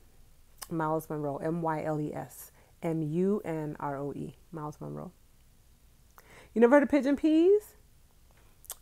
They're not like red beans. What are pigeon peas like? I think y'all have had a conversation back here talking about it. Gonju peas in Jamaica? We use pigeon peas for the peas and rice. Interesting. So things are made differently in different places. It would be interesting if we were related. I think we probably are, but I don't think it's direct. Ancestry.com, right? We should do that. He does have a lot of teaching on YouTube. It's worth checking them out. Okay, y'all. So I said I was getting off here like 15 minutes ago, and then y'all got me talking about food. It wasn't your fault, it was mine. But yeah, food. And so that's what I'm saying. I done put on a little bit of, see how my dimples show now? Because I done put on a little bit more pounds. I have. It probably doesn't show everywhere, but I have put on a little bit. And I'm glad about it. You're laughing at me, Lola. I can't stop talking, right? I just be like, blah, blah, blah, blah. I'm glad about the extra weight because I feel like there's been times in my life where I've been too thin or thinner than I want to be, and it's been hard to keep on weight. That's just me. I have a very, very high metabolism, so I'm obviously keep it going. I obviously burn food really fast, so this summer has been surprising to me because I'm like, whoa, I'm struggling to fit into some of these clothes. Go, Pearl. Why y'all keep saying you can't tell? It is here. Look at my cheeks. Look at my cheeks, y'all. Nobody's going to give me my pounds. I tell you what, when I got to the funeral, my uncle, I got out of the car and he was like, "Tanya, you done got 10 more? You done got about 10 more?" I was like, "Yes, you can see it. Yes." So I feel like I got it. I got them somewhere. Oh, please sit somewhere. Y'all. I'm trying, and it's not because of pregnancy. It's not. I'm going to clear that up because that was asked earlier. No, I'm not pregnant. No, I have not started homeschooling yet. I talked about that a little earlier. We will start after Labor Day, but they are doing a class at a homeschool group here in town, and they start their music tomorrow. Wish you had that problem, Lisa. We all have different problems, right? It's not great when you get sick or seriously ill, and you have high metabolism. If you're prone to lose weight fast, you could work with being underweight. Listen, until oh yay! I'm sorry. See, I'm like all over the place. When you're prone to losing weight, and then or you're very thin, not very thin, but thinner, and then you get sick, it's harder to keep weight on or getting better. Like I got very, very sick after Kalani was born, and I was really ill. I ended up taking a really long time to recover. And I gained weight because of all the IV fluids, but it was hard. After I just kept drinking water, that flushed off, but my body still had a hard time healing up. So, you lose weight when you're sick, and when you're very sick, you lose a lot of weight. So it's one of those things that it's a give or take. I like thickness. I guess people always like other stuff that they don't have. I like some thickness. So I'm like, my thighs are kind of getting a little, yeah. That's me. I think that looks nice. When vegetables put weight on you, oh, it's okay. And Tajma, I'm so glad that you got to have this conversation. I like doing live feeds or live streams because I can converse with people, and I enjoy that. You even watch food TV and gain weight. That's what Eric says. He says, I eat and he gains weight. It is no fun. It's no fun being underweight. Sherry, what are you asking about? Books for recommendation? Miles Monroe's books? Let me see. I'm scrolling back to see which. Oh, you just mean in general? Y'all, I'm hungry now. I'm hungry. I'm like, what do we have in there? What do we have? You had an illness earlier this year and was praying for a 10-pound weight loss. God got jokes. But how ill were you? No, I'm kidding. It's a challenge.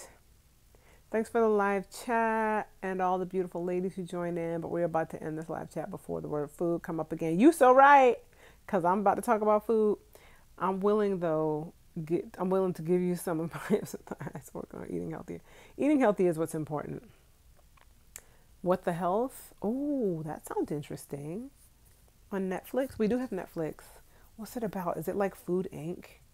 I liked Food Inc. I felt totally accountable after that to eat better, but ooh.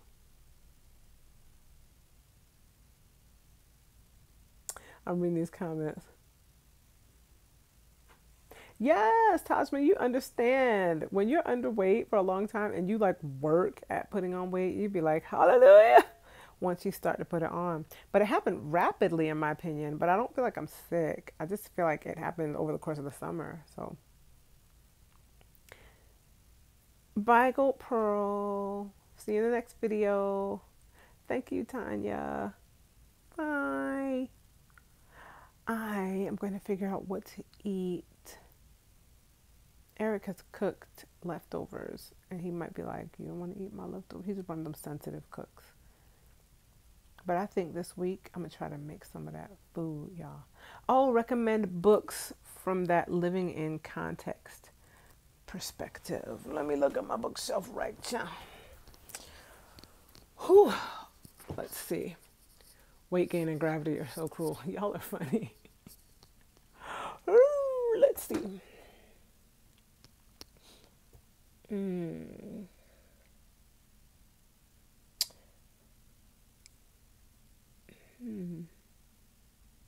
I know I have some books. I have some books on my bookshelf here, but I'm having to look through and see what are they out in the living room bookshelf? It might be out in my bed. It's made. I just have another blanket thrown across the top. Don't judge me. Maybe our Israel books are in the living room. So a name to start with is Marvin Young. Oh wait, here's one. Understanding the difficult sayings or the difficult words of Jesus. Is that backwards for you, or is it frontwards for you? It's by a man named David Biven, by two men, David Biven and Roy Blizzard. Understanding the difficult words of Jesus. It says New Insights, but this is an older book now. New Insights from a Hebraic Perspective. Another important name that you can do some reading from is Marvin Wilson. It was forward. Okay, good. Marvin Wilson, he wrote a book called Our Father Abraham. Really, really good resource. Excellent resource to use. Our Father Abraham by Marvin Wilson, Dr. Marvin Wilson. Another author, I don't have a book name for you, but another author that's really good is Dr. Brad Young. Brad Young. He taught at ORU, where I taught. He studied in Jerusalem and was very much a part of the community that we were a part of before we got there, as far as learning about Judaic roots, Hebrew roots of Christian faith. And now let me see. Here we are. I think more of them are out here. We have lots of books. We like books a lot. Let me see. Eric, who would you recommend for learning about Jewish, like the Hebrew roots of our faith, or learning faith in context? I mentioned Marvin Wilson, I mentioned Dr. Young, and I mentioned that book, Understanding the Difficult Sayings of Jesus. Oh, here's a book by a guy named Dan Juster. It's called Jewish Roots. Dan Juster, a foundation to biblical theology. Don Finto's book. Does he talk about that specifically? No, we talked about Israel. Yeah, but not so much about faith. Anyway, that's a good mini bibliography to start with. Dan Juster, Brad Young, Marvin Wilson. That'll get you through the door. Roy Blizzard and David Biven. What the hell is a vegan-based documentary? Okay, I can already tell you though. Praise the Lord. I'm gonna be eating some meat, but I would watch it. Yuck, Shrimp and Crab. I love Shrimp and Crab, Genezi. My favorite Christian author. I don't know if I have one, but there is a Christian teacher that I really respect, and I've read his books in the past and really enjoyed them. His name is Don Finto. He is in Nashville. He's a special person. I love him. Papa Don, not Papa John, Papa Don, we call him. So, I hope that was helpful, Sherry, for the bibliography for you, and or at least a list of authors. Don't have a favorite Christian author. Eating healthy is key, but you must mentally prepare yourself. It's a process. I'm a pescatarian, but balance is key as well. I do it at your own pace. I eat according to the blood body type. I used to pay attention to blood type, but I haven't so much lately, but I do with stomach issues. I'm an O positive. Have dealt with stomach issues for years, reflux and such. I have heard of Lester Sumrall. I taught his grandson too, and I'm friends with him now, Lester.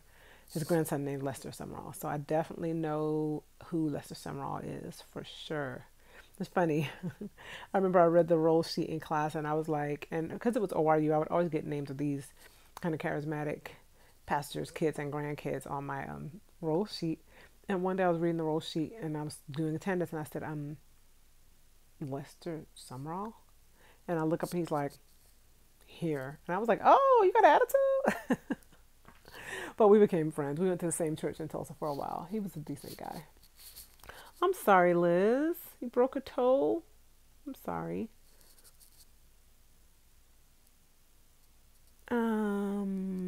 Tajma, you know I was going to react like what?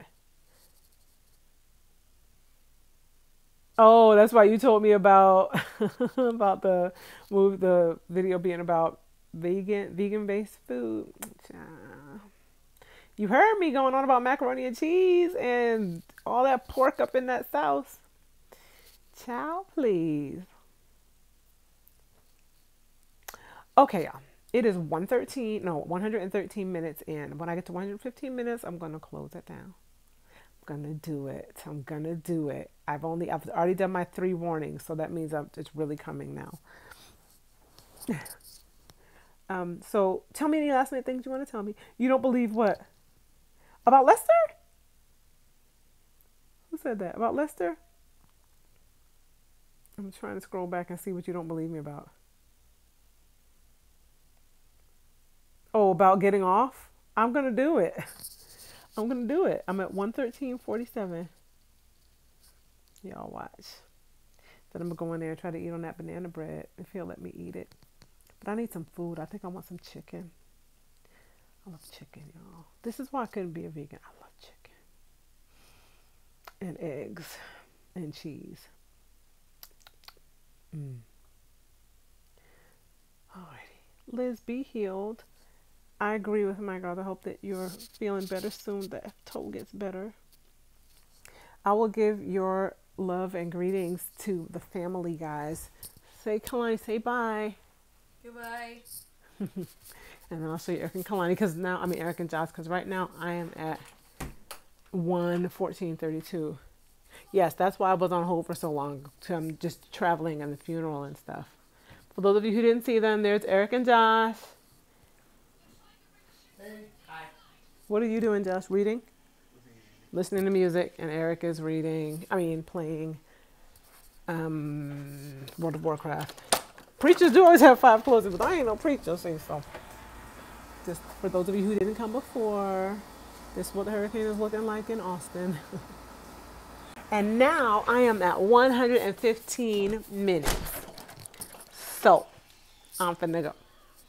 I am going. Good night, Joni. Good night. I can't do anything exclusive. Oh, oxtail. Don't bring up more delicious food. Amen, girl. Amen. When the oxtail come out, it's all over. And on that note, I'm going to wrap this up. So, we are safe. Thank you. We will take care. If anything like an emergency happens or anything, like weather-wise, I will pop on here and let y'all know. But I don't foresee that. I think we'll be safe and sound and just fine. So thank you so much for watching, guys. You are seeing my really messy bedroom in the background. Sorry about that. Thank you so much for watching. And let me get in a place where you can see me better. We'll talk to you guys later, okay? Bye, guys. Say bye. Say bye. Bye. Bye.